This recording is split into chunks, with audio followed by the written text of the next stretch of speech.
بزرگوں، دوستوں، ملت اسلامیہ کے نوجوانوں، قرآن پاک کی بڑی عظیم آیت سورہ قاف کی چند آیتوں کی تلاوت کے بعد میں نے پڑھی ہے۔ اس قدر عظیم آیت کہ امام الانبیاء والرسل، امام کائنات محمد الرسول اللہ صلی اللہ تعالیٰ علیہ وآلہ وسلم نے اس کی عظمت بیان کرتے ہوئے ارشاد فرمایا کہ جو شخص اپنی ہر نماز کے بعد اس آیت کریمہ کو پڑھ لے تو صرف موت ایسی چیز ہے جو اس کو جنت میں جانے سے روکے رہے گی۔ جیسے ہی موت آئے گی اللہ تعالیٰ اس کے لیے جنت کا فیصلہ فرما دے گا۔ یہ اس قدر عظیم آیت کریمہ ہے، اور اسی آیت کریمہ کی روشنی میں 4-5 جمعوں سے آپ خطبہ سن رہے ہیں۔ اتفاق یہ ہے کہ یہ آیت کریمہ 10 جملوں پر مشتمل ہے۔ 10 جملوں میں سے 5ویں جملے کی تشریح و تفسیر پچھلے خطبے میں کی گئی تھی، اور آج بھی انشاءاللہ العزیز اسی سے متعلق گفتگو ہوگی، اس لیے کہ 5واں جملہ جو ہے وہ بڑا حساس ٹاپک ہے، موضوع ہے ہمارے سماج کے ناحیے سے۔ پہلے ہم لوگ ترجمہ سن لیتے ہیں، پھر بات ہوگی۔ اللہ لا الہ الا ہو، اللہ ہی وہ ذات گرامی ہے جس کے علاوہ اس کائنات میں کوئی معبود نہیں ہے۔ الحی القیوم، وہ حی بھی ہے اور قیوم بھی، ہمیشہ زندہ رہنے والا ہے اور قائم رہنے والا اور قائم رکھنے والا ہے۔ لا تأخذہ سنۃ ولا نوم، اسے نہ تو اونگ آتی ہے نہ نیند آتی ہے۔ لہ ما فی السماوات و ما فی الارض، اسی کی ملکیت ہے آسمانوں میں بھی اور اسی کی بادشاہت چلتی ہے زمینوں میں بھی۔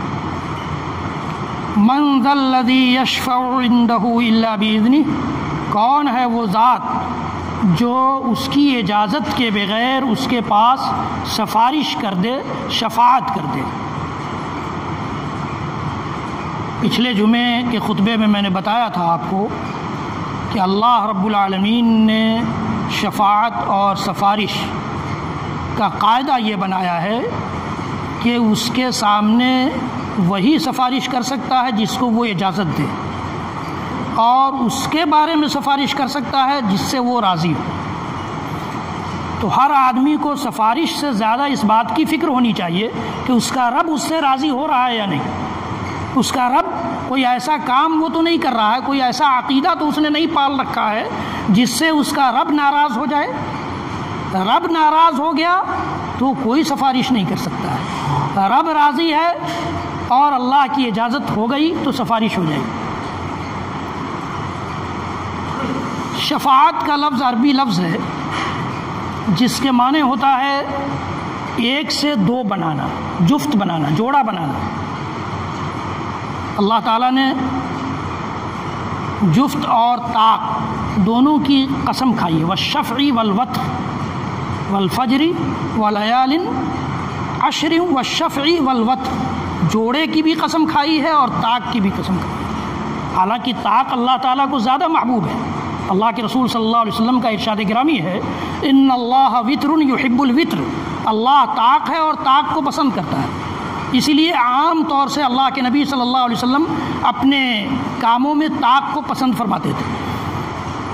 تو شفاعت کے لغوی معنی ہوتا ہے ڈبل کرنا، دو بنانا، اور اصطلاح میں، ٹرم میں، علمی اصطلاح ہو چاہے ہمارے سماج کی اصطلاح ہو، اس میں بھی یہ ہے کہ کسی کے لیے ایک دوسرا آدمی کوئی کام کرانے کے لیے، کسی بھی کام کے انجام دینے کے لیے وہ سفارش کرتا ہے۔ اس لیے جب دو ہو جاتے ہیں، ایک جس کا کام ہے وہ اور ایک جو سفارش کر رہا ہے وہ، اسی لیے اس کو شفاعت کہا جاتا ہے۔ دنیا میں جائز کام کی سفارش کا بڑا اجر ہے۔ اللہ کے نبی صلی اللہ علیہ وسلم کا ارشاد گرامی ہے، اشفعوا تؤجروا، سفارش کرو اس کا تمہیں اجر دیا جائے۔ دنیاوی اعتبار سے اگر اچھائی کی سفارش کرتے ہیں تو اور اگر برائی کی سفارش کرتے ہیں تو اس کا کام اگر ہو گیا اور برے کام کا جو نتیجہ ہوگا اس کو جس نے برا کام کیا ہے وہ تو اس میں شامل ہوگا ہی، جس نے سفارش کیا وہ بھی شامل ہوگا۔ من یشفع شفاعۃ حسنہ یکن لہ نصیب منہا ومن یشفع شفاعۃ سیئہ یکن لہ کفل منہا۔ اللہ تعالیٰ نے فرمایا ہے جو اچھی سفارش کرے گا، نیکی کی سفارش کرے گا، بھلائی کی سفارش کرے گا، نیکی کی قدروں کو پنپانے کے لیے اور نیک راستے پر چلانے کے لیے، نیکی کی راہ دکھلانے کے لیے کوئی سفارش کرتا ہے تو اس کا اس میں حصہ ہوگا، اور برائی کی راہ دکھلانے کے لیے، برائی کو کے اشتہار کے لیے، برائی کی نشر و اشاعت کے لیے، برائی کو پھیلانے کے لیے اور برے راستے پر چلانے کے لیے کوئی سفارش کرتا ہے، ومن یشفع شفاعۃ سیئہ یکن لہ کفل منہا، تو اس میں اس کا حصہ ہوگا۔ اللہ تعالیٰ نے یہ بھی فرمایا کہ ان الذین یحبون ان تشیع الفاحشۃ فی الدنیا فی الذین آمنوا، کہ ایمان والوں کے درمیان فحش کاری پھیلانے کی جو لوگ کوشش کرتے ہیں انہیں دنیا میں بھی عذاب ملے گا اور آخرت میں بھی۔ تو یہ سفارش کا، شفاعت کا مطلب تھا۔ یہودیوں نے بھی شفاعت کا عقیدہ پالا تھا، انہوں نے کہا کہ ہم انبیاء کی اولاد ہیں، ہم انبیاء کی اولاد ہیں، اس لیے اللہ کے کنبہ اور اللہ کے خاندان سے ہمارا تعلق ہے۔ کہا وقالت الیہود والنصارى نحن ابناء اللہ واحباؤہ، ہم اللہ کے بیٹے ہیں اور اللہ کے محبوب ہیں۔ وقالت الیہود عزیر ابن اللہ، یہودیوں نے کہا کہ عزیر اللہ کے بیٹے ہیں، تو انہوں نے کہا کہ ہمارا تعلق ابراہیم سے ہے، ہمارا تعلق اسحاق سے ہے، ہمارا تعلق یعقوب سے ہے، ہمارا تعلق داؤد سے ہے، ہمارا تعلق سلیمان سے ہے، ہمارا تعلق موسیٰ سے ہے، اس لیے یہ سارے نیک بندے جو اللہ کے ہیں ہم دنیا میں چاہے جس طرح زندگی گزار لیں یہ ہماری سفارش کر کے ہمیں وہاں نجات دلا دیں گے۔ ان کا یہ عقیدہ تھا، اللہ تعالیٰ نے ان کی تردید کر دی، مسترد کر دیا کہ نہیں تمہارا یہ عقیدہ درست نہیں ہے۔ واتقوا یوما لا تجزی نفس عن نفس شیئا ولا يقبل منها شفاعة ولا يؤخذ منها عدل ولا هم ينصرون۔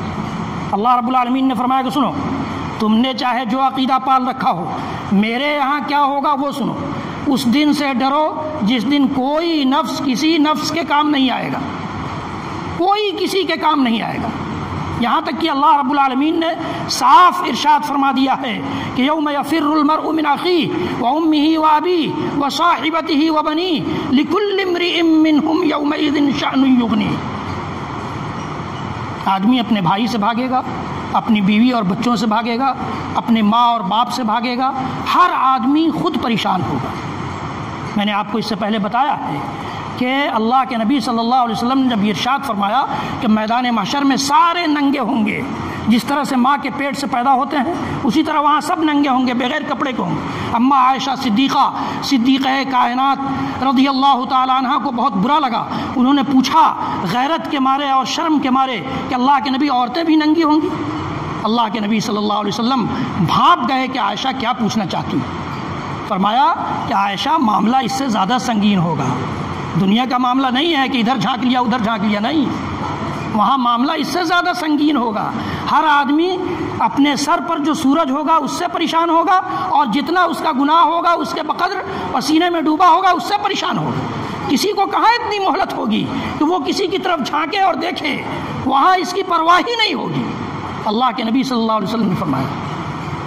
تو ان کا اللہ تعالیٰ نے فرمایا یہودیوں سے کہ واتقوا یوما لا تجزی نفس عن نفس، کوئی نفس کسی کے نفس کے کام نہیں آئے گا، کوئی شخصیت چاہے بڑی سے بڑی شخصیت ہو، کوئی ہستی چاہے جتنی پہنچی ہوئی ہو، کسی ہستی کے کام نہیں آئے گی۔ واتقوا یوما لا تجزی نفس عن نفس، بلکہ انہی پہنچے ہوئے لوگوں کے بارے میں آئندہ قرآن کی آیتیں میں آپ کے سامنے پیش کروں گا، جو آیتیں بتلاتی ہیں کہ وہاں ڈھونڈیں گے بھی آپ ان کو تو نہیں ملیں گے، وہاں ایسے پہنچے ہوئے کتنے گھوم رہے ہوں گے آپ کو نہیں ملیں گے، جن کو ہم اور آپ پہنچا ہوا سمجھتے ہیں، شفاعت کار سمجھتے ہیں، سفارش کرنے والا سمجھتے ہیں۔ اللہ تعالیٰ کہے گا ڈھونڈ کے لاؤ، کہاں ہے جن کو تم سفارش کار سمجھتے تھے؟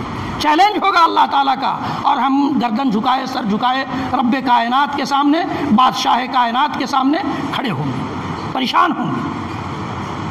واتقوا یوما لا تجزی نفس عن نفس شیئا، کچھ بھی کام نہیں ہے۔ اور فرمایا ولا يقبل منها شفاعہ، اور کسی کی کوئی سفارش نہیں سنی جائے گی۔ قبول نہیں کی جائے گی۔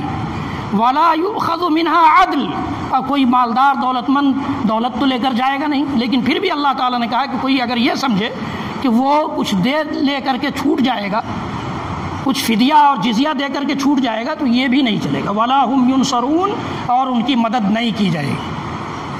اللہ تعالیٰ نے صاف کر دیا۔ نصارہ نے، عیسائیوں نے بھی شفاعت کا عقیدہ پالا اور کہا کہ عیسیٰ علیہ الصلاۃ والسلام نے ہمارے گناہوں کے چھٹکارے کے لیے، ہمارے گناہوں سے نجات دینے کے لیے اپنی جان قربان کر دی اور جا کر اللہ تعالیٰ کے عرش پر دائیں طرف بیٹھ گئے۔ انا للہ و انا الیہ راجعون۔ اللہ کے عرش پر اللہ کا بندہ نہیں بیٹھے گا۔ عیسیٰ علیہ الصلاۃ والسلام نے ماں کی گود میں کہا تھا انی عبد اللہ، میں اللہ کا بندہ ہوں، اللہ نہیں ہوں۔ اللہ کے علاوہ جو کچھ ہے اس کائنات میں، چاہے اس کا تعلق انسانوں سے ہو چاہے جناتوں سے، سب اللہ کی بندگی کرتے ہیں، سب اللہ کے بندے ہیں۔ ان میں کچھ بندے معزز ہوتے ہیں، کچھ بندے اللہ کے قریبی ہوتے ہیں، اور کچھ بندے گناہگار ہوتے ہیں جو اللہ سے دوری پر رہتے ہیں۔ بس یہ فرق ہے۔ کچھ لوگ اللہ کو مانتے ہیں، کچھ لوگ نہیں مانتے ہیں، یہ فرق ہے۔ لیکن یہ نہیں کہ کوئی اللہ کے ساتھ جا کر بیٹھ جائے گا عرش پر۔ تو یہ عیسائیوں نے یہ عقیدہ پالا کہ وہ جا کر عرش پر بیٹھ گئے ہیں، اور جب ضرورت پڑے گی تو ہماری سفارش کریں گے کل قیامت۔ اللہ تعالیٰ نے فرمایا وَقَالُوا اتَّخَذَ الرَّحْمَنُ وَلَدًا سُبْحَانَهُ بَلْ عِبَادٌ مُّكْرَمُونَ لَا يَسْبِقُونَهُ بِالْقَوْلِ وَهُمْ بِأَمْرِهِ يَعْمَلُونَ يَعْلَمُ مَا بَيْنَ أَيْدِيهِمْ وَمَا خَلْفَهُمْ وَلَا يَشْفَعُونَ إِلَّا لِمَنِ ارْتَضَىٰ وَهُمْ مِنْ خَشْيَتِهِ مُشْفِقُونَ۔ اللہ تعالیٰ نے سورۃ الانبیاء میں فرمایا کہ انہوں نے رحمان کے لیے اولاد بنا دیا۔ انہوں نے کہا کہ رحمان نے اپنے لیے اولاد بنائی ہے۔ یہودیوں نے کہا کہ عزیر اللہ کے بیٹے ہیں، عیسائیوں نے کہا کہ عیسیٰ علیہ السلام اللہ کے بیٹے ہیں، اور مکہ کے مشرکین نے کہا کہ فرشتے اللہ کی بیٹیاں ہیں۔ اس جرم میں سب شامل ہیں۔ اللہ تعالیٰ نے اتنی بڑی بات کو دوسرے مقام پر فرمایا کہ یہ اتنی بڑی بات ہے کہ آسمان پھٹ پڑے، زمین پھٹ جائے اور پہاڑ ریزے ریزے ہو جائے۔ وَقَالُوا اتَّخَذَ الرَّحْمَنُ وَلَدًا لَقَدْ جِئْتُمْ شَيْئًا إِدًّا تَكَادُ السَّمَاوَاتُ يَتَفَطَّرْنَ مِنْهُ وَتَنشَقُّ الْأَرْضُ وَتَخِرُّ الْجِبَالُ هَدًّا۔ تم لوگوں نے، جن لوگوں نے بھی اللہ تعالیٰ کے لیے اولاد ثابت کی ہے، انہوں نے اتنی بڑی بات کہی ہے کہ آسمان پھٹ پڑے، زمین پھٹ جائے اور پہاڑ ریزہ ریزہ ہو کر چور چور ہو کر گر جائے۔ اللہ تعالیٰ نے فرمایا کہ ان کا یہ دعویٰ ہے، یہ عقیدہ رکھتے ہیں کہ رحمان نے اپنے لیے اولاد بنائی ہے۔ اتخذ الرحمن ولدا سبحانہ، رب العالمین خود اعلان کرتا ہے اس کی ذات پاکیزہ ہے۔ جو محتاج ہوتا ہے اس کو اولاد کی ضرورت ہوتی ہے، وہ محتاج نہیں ہے کسی کا، وہ محتاج نہیں ہے کسی کا کہ وہ اولاد کی ضرورت پڑے اس کو اور وہ اپنے لیے اولاد بنائے۔ اتخذ الرحمن ولدا سبحانہ بل عباد مکرمون۔ یہ سارے انبیاء، یہ سارے اولیاء اور یہ سارے اللہ کے مقرب بندے اور دنیا کے سارے یہ انسان سب بندے ہیں، عباد مکرمون۔ عیسیٰ علیہ السلام بھی بڑے معزز بندے ہیں، عزیر بھی بڑے معزز بندے ہیں، اللہ کے نبی، اس کائنات کے امام، سارے انبیاء اور رسولوں کے امام، ہم سب کے نبی اور رسول احمد مصطفیٰ محمد مصطفیٰ رسول اکرم صلی اللہ تعالیٰ علیہ وسلم بھی اللہ کے معزز بندے ہیں، قریبی بندے ہیں۔ ہم میں سے کسی کے پاس جبریل اللہ کا پیغام لے کر نہیں آتے تھے، لیکن اللہ کے نبی صلی اللہ علیہ وسلم کے پاس جبریل کے ذریعے اللہ کا پیغام آتا تھا۔ عیسیٰ علیہ السلام کے پاس جبریل کے ذریعے اللہ کا پیغام آتا تھا، موسیٰ علیہ السلام کے پاس جبریل امین کے ذریعے اللہ کا پیغام آتا تھا، عزیر کے پاس اللہ کا پیغام جبریل امین کے ذریعے آتا تھا۔ اس حساب سے وہ بڑے مکرم بندے ہیں۔ بل عباد مکرمون لا یسبقونہ بالقول، اللہ کے حکم کے خلاف وہ کوئی قدم نہیں اٹھا سکتے ہیں۔ یہ اتنے معزز بندے ہیں، اللہ کے اس قدر مقرب بندے ہیں، اللہ کے اس قدر محبوب بندے ہیں کہ اللہ کی مرضی کے خلاف اور اللہ کی بات اور حکم کے خلاف یہ آگے نہیں بڑھ سکتے، اللہ کے حکم کو نہیں چھوڑ سکتے، اللہ کے حکم کو نہیں روک سکتے۔ لا یسبقونہ بالقول وہم بامرہ یعملون، اور یہ اللہ کے حکم پر عمل کرتے ہیں۔ اور فرمایا یعلم ما بین ایدیہم وما خلفہم، اللہ تعالیٰ ان معزز بندوں کے آگے پیچھے کی باتوں کو بھی جانتا ہے۔ اللہ تعالیٰ ان معزز بندے انبیاء کے بھی آگے پیچھے کی باتوں کو جانتا ہے. یعلم ما بین ایدیہم وما خلفہم ولا یشفعون الا لمن ارتضی. صاف اعلان کیا رب العالمین نے کہ یہ معزز بندے ہیں، ٹھیک ہے، لیکن جن سے اللہ راضی ہوگا انہی کے لیے یہ سفارش کر سکتے ہیں. ولا یشفعون الا لمن ارتضی وهم من خشیتہ مشفقون. وہ بھی اللہ کے خوف سے ڈرتے ہیں. ہم اور آپ ڈریں نہ ڈریں، لیکن وہ معزز بندے ہیں، قریبی بندے ہیں، جو جس کے زیادہ قریب رہتا ہے اتنا ہی وہ نافرمانی سے اور معصیت سے اور اس بات سے ڈرتا رہتا ہے کہ کہیں کوئی بات ایسی نہ آ جائے جس سے ہمارا سامنے والا ناراض ہو جائے. وهم من خشیتہ مشفقون. اللہ تعالیٰ نے ان کو سرٹیفکیٹ دیا ہے، یہ اللہ سے ڈرنے والے ہیں. یہ نصارہ کے عقیدے کو اللہ تعالیٰ نے ریجیکٹ کر دیا. اسی طرح سے مشرکین نے کہا، جب ان سے کہا گیا کہ تم ان بتوں کی سفارش، بتوں کی پرستش کیوں کرتے ہو، ان بتوں کی پرستش کیوں کرتے ہو، ان بتوں کو کیوں پوجتے ہو، تو انہوں نے کہا کہ ہم ان کی پوجا نہیں کرتے. وَيَعْبُدُونَ مِن دُونِ اللَّهِ مَا لَا يَنفَعُهُمْ وَلَا يَضُرُّهُمْ وَيَقُولُونَ هَؤُلَاءِ شُفَعَاؤُنَا عِندَ اللَّهِ. کہا کہ یہ اللہ کے علاوہ ایسی چیزوں کی عبادت کرتے ہیں جو چیزیں نہ ان کو نفع پہنچا سکتی ہیں نہ نقصان. اور کہتے کیا ہیں؟ کہتے ہیں ہؤلاء شفعاؤنا عند اللہ. اللہ کے پاس ہمارے سفارشکار ہیں، یہ ہماری سفارش کریں گے. آپ کو پتہ ہے امام بخاری رحمۃ اللہ علیہ نے ایک روایت نقل کی ہے کہ نوح علیہ السلام میں کچھ نیک لوگ تھے. نوح علیہ السلام کی قوم میں ان کے گزر جانے کے بعد کچھ نیک لوگ تھے. جب وہ مر گئے تو ان کا باضابطہ شیطان نے آ کر ان کی قوم کو ورغلایا کہ دیکھو یہ تمہارے نیک لوگ دنیا سے گزرتے جا رہے ہیں، ان کی کوئی یاد تم لوگوں کے پاس ہے، کوئی یادگار ہے؟ یادگار نہیں ہے. تو کہا کہ ایسا ہے، ان کا ایک اسٹیچو بنا لو، ان کی ایک مورتی بنا لو ان کی شکل کی، ان کو دیکھو گے تو تمہیں اللہ یاد آئے. یہ نہیں کہا کہ تم ان کی پرستش کرو گے، کہا کہ ان کو دیکھ کر تم اللہ کو یاد کرو گے، اس لیے بنا لو. انہوں نے ان کی مورتی بنا لی. پھر جب ایک نسل گزر گئی، دوسری نسل آئی، تو شیطان نے ان کو پڑھایا کہ تمہارے باپ دادا ان کی پرستش کرتے تھے، ان کے سامنے رکوع کرتے تھے، سجدے کرتے تھے، نذرانے چڑھاتے تھے، طواف کرتے تھے، ان کا تم بھی کیوں نہیں کرتے ہو؟ اس کے بعد سے پرستش شروع ہو گئی. یہ امام بخاری رحمۃ اللہ علیہ نے اللہ کے نبی صلی اللہ علیہ وسلم کی حدیث گرامی نقل کی ہے کہ ود، سواع، یغوث، یعوق، نصر، جن کی پرستش مکہ والے بھی کرتے تھے، مکہ والے بھی پرستش کرتے تھے. اسی آیت کی تفسیر میں امام بخاری رحمۃ اللہ علیہ نے اللہ کے نبی صلی اللہ علیہ وسلم کی حدیث گرامی نقل کی ہے کہ ہؤلاء اسماء رجال قوم نوح صالحین، کہ یہ قوم نوح کے نیک لوگوں کے نام ہیں، نیک لوگوں کے نام ہیں. کیا ان کا عقیدہ تھا؟ وَيَقُولُونَ هَؤُلَاءِ شُفَعَاؤُنَا عِندَ اللَّهِ، یہ ہماری سفارش کریں گے اللہ کے نزدیک. ایک مقام پر اللہ رب العالمین نے فرمایا کہ یہ کہتے ہیں کہ مَا نَعْبُدُهُمْ إِلَّا لِيُقَرِّبُونَا إِلَى اللَّهِ زُلْفَىٰ، ہم ان کی عبادت صرف اس لیے کرتے ہیں کہ یہ ہمیں اللہ سے قریب کر دیں گے. ان کا بھی عقیدہ تھا کہ ہماری سفارش ہو.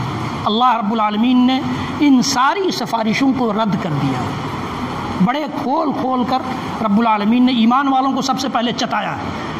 سب سے پہلے ایمان والوں کو اللہ رب العالمین نے فرمایا کہ دیکھو تم اپنے ذہن میں، دل و دماغ میں قرآن پڑھتے ہو، قرآن پر ایمان رکھتے ہو، قرآن کی بات کی تصدیق کرتے ہو، تو اس آیت کریمہ پر غور کرو اور سوچو اور اپنے دل و دماغ سے اس بات کو نکال دو کہ تم دنیا میں چاہے جس طرح زندگی گزار کر آؤ اور کل قیامت میں تمہاری کوئی نہ کوئی سفارش کر دے گا. اس بات کو نکال دو.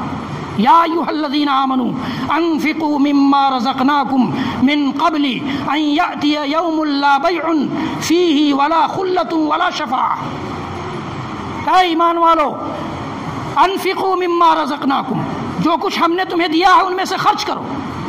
انفقوا مما رزقناکم من قبل، اس سے پہلے کہ ان یأتی یوم، وہ دن آ جائے، لا بیع فیہ، جس دن نہ تو تمہیں کوئی تجارت کا فائدہ پہنچائے گی، نہ کوئی کاروبار فائدہ پہنچائے گا، اور نہ ہی کوئی دوستی فائدہ پہنچائے گی، اور نہ ہی کوئی سفارش فائدہ پہنچائے گی۔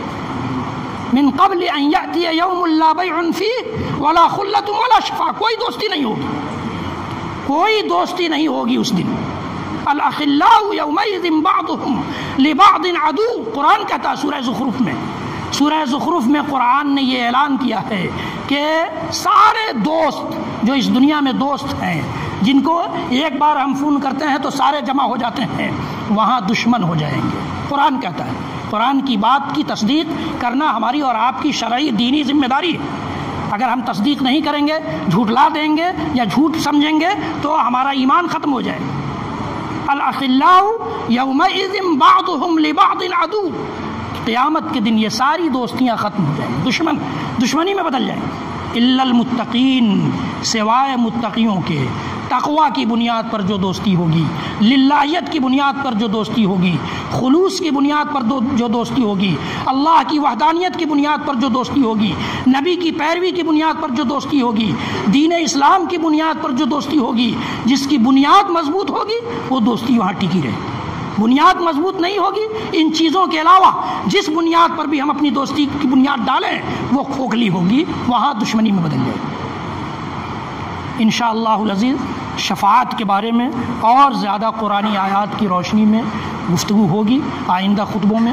رب العالمین ہم سب کو توفیق دے کہ ہم شفاعت سے متعلق جو قرآن کا عقیدہ ہے اسی کو اپنا عقیدہ بنا لیں اور اسی کے مطابق اپنی زندگی گزار کر اس کے پاس پہنچیں۔ رب العالمین ہم سب کو اس دن کی سفارش جو اللہ کے نبی صلی اللہ علیہ وسلم اور اللہ کے نیک بندوں کی طرف سے ہوگی ان سب کا حقدار بنا دے۔ بارک اللہ لی ولکم فی القرآن العظیم ونفعنی وإیاکم بالآیات والذکر الحکیم، انہ تعالی جواد کریم ملک بر رؤوف رحیم۔ اقول قولی ھذا واستغفر اللہ لی ولکم ولسائر المسلمین والمسلمات من کل ذنب وخطیئہ فاستغفروہ وتوبوا الیہ ان ربی کان غفورا رحیما۔